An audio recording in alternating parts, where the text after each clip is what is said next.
Epione pain management and regenerative centre. ఇక మీ నొప్పులు శాశ్వతం కావు. రాష్ట్ర వ్యాప్తంగా నామినేషన్ల పర్వం కొనసాగుతుంది. రేపటి రోజుతో నామినేషన్ల ప్రక్రియ ముగిస్తుండడంతో అభ్యర్థులంతా కూడా ఇప్పటికే తమ నామినేషన్లు దాఖలు చేశారు. మనతో మాట్లాడడానికి నంద్యాల ఎంపీ టీడీపీ అభ్యర్థి శబరి ఉన్నారు, బైరెడ్డి శబరి. మేడం చెప్పండి, నిన్నటి రోజున నామినేషన్ దాఖలు చేశారు, పబ్లిక్లో ఎలాంటి రెస్పాన్స్ వస్తుంది? నిన్నటి రోజున నా నామినేషన్ మొన్న అయిపోయింది.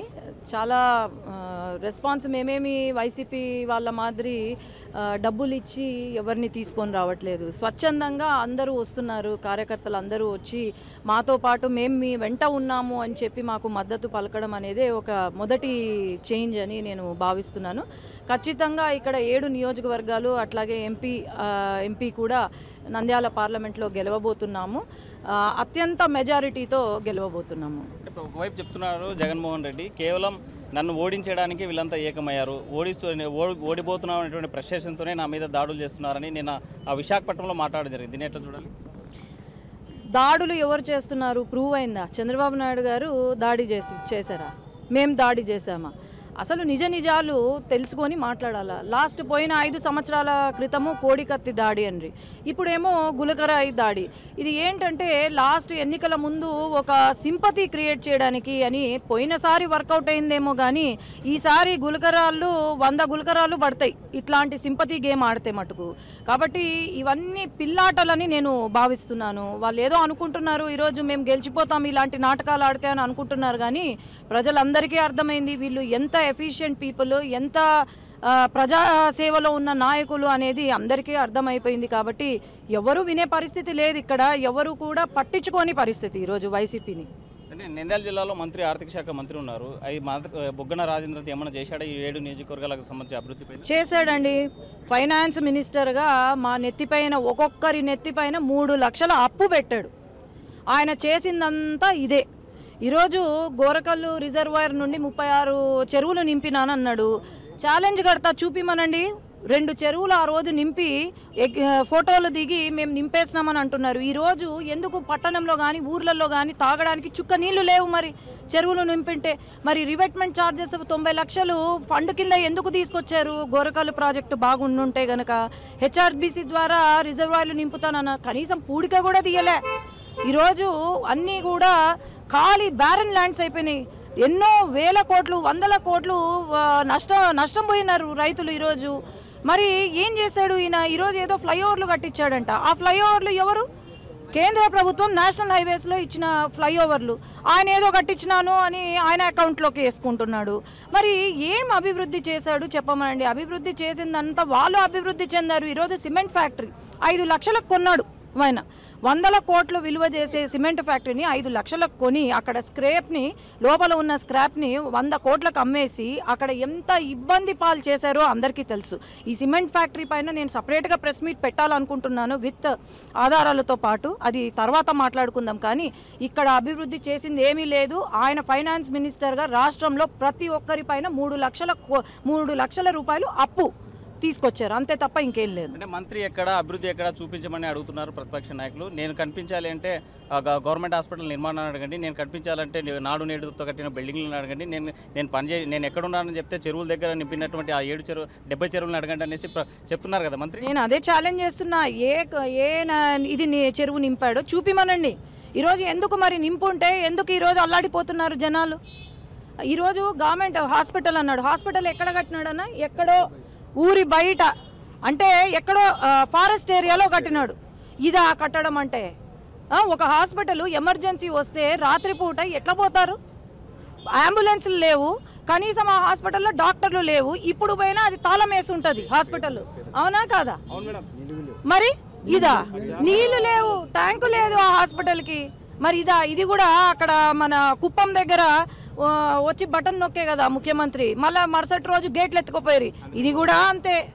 ఇది కూడా వాటరు. లేకపోతే వెలుగోడు ప్రాజెక్టు, ఈరోజు నేను పోయి సందర్శించాను వెలుగోడు ప్రాజెక్టు. మేము 30 సంవత్సరాలకు కరెక్ట్గా నీళ్లు తీసుకొచ్చామన్నారు. నాకు డౌట్ వచ్చి ఎందుకు నంద్యాలలో నీళ్లు లేవని పోయి చూస్తే కనీసం మోటార్లు పంపులు లేవు. మోటార్లు పంపులు లేకుండానే నీళ్లు పంపిస్తారన్న?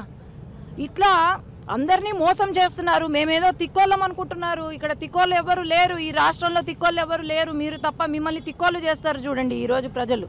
అంటే మీ ప్రత్యర్థి వైసీపీ ఎంపీగా పోటీ చేస్తున్నటువంటి పోచ బ్రహ్మానంద రెడ్డి నేను మాట్లాడుతూ సైకిల్ గుర్తుకు ఓటేయండి అనేటువంటి పరిస్థితి, అంటే ఈ కామెంట్ ఎలా చూడాలంటే నేను చాలా హ్యాపీ ఫీల్ అవుతున్నాను. ఎందుకంటే నా ప్రత్యర్థి నా కోసం ప్రచారం చేస్తున్నాడు. ఇంకా అంతకన్నా ఎక్కడుంటుంది, ఇంతకన్నా మంచి అవకాశం ఎక్కడుంటుంది?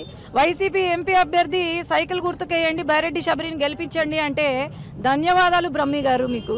ఎందుకోసం అండి, అంటే ఇలా ప్రచారం చేయడంలో ఫ్రస్ట్రేషన్ కనిపిస్తుందా లేకపోతే? ఫ్రస్ట్రేషన్ కాదు, వాళ్ళకు భయం మొదలైంది. ఓడిపోతున్నామనే భయం మొదలైంది. ఎందుకంటే ఎక్కడికి పోయినా సరే తెలుగుదేశం పార్టీ జెండా పట్టుకొని, అది వైసీపీ అయినా ఎవరైనా సరే, వాలంటీర్స్ కూడా ఈరోజు స్వచ్ఛందంగా అమ్మ మీకే మద్దతు అని చెప్తున్నారు. అంటే దాని అర్థం ఏంటి?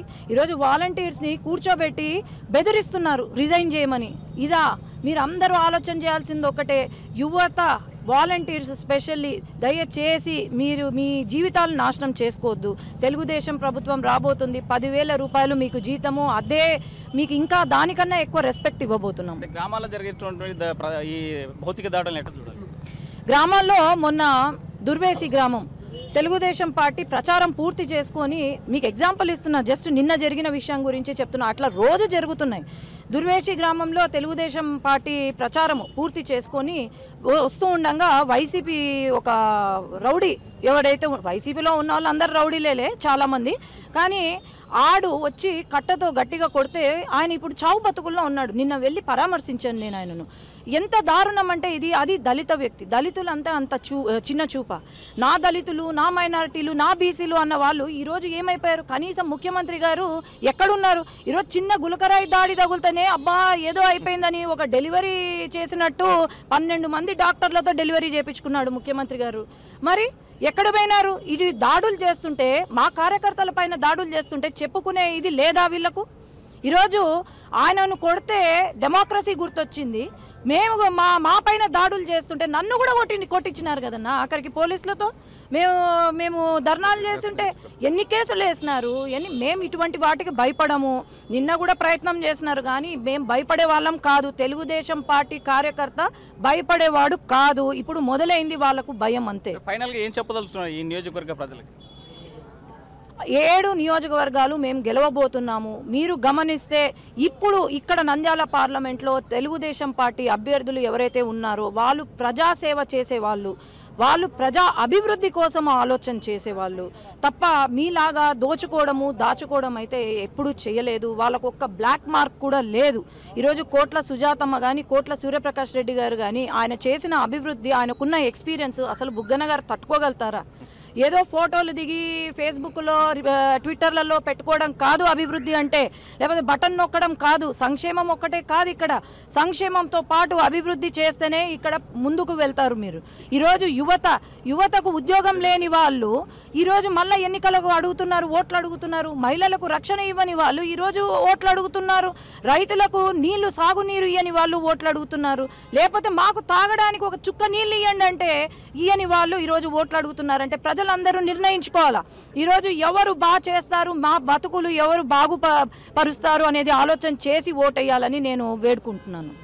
బైరెడ్డి శబరి ఒకటే చెప్తున్నారు, వైసీపీ నాయకులకి ఓటమి భయపట్టుకుంది, అందుకోసమే సైకిల్ గుర్తుకి ఓటేసి గెలిపించారంటున్నారు. రాబోయేటువంటి కాలంలో ప్రజలంతా కూడా విజ్ఞతతో ఆలోచించాలి, అభివృద్ధి చేసే వారికి ఓటేయాలని చెప్పేటువంటి పరిస్థితి. వీడియో నగేష్తో హుసేన్, RTV కర్నూలు. మరిన్ని వీడియోస్ కోసం ఛానల్ ని సబ్స్క్రైబ్ చేయండి, లేటెస్ట్ అప్డేట్స్ కోసం వాట్సాప్ ఛానల్ ని ఫాలో చేయండి, అండ్ లింక్ డిస్క్రిప్షన్ లో ఉంది.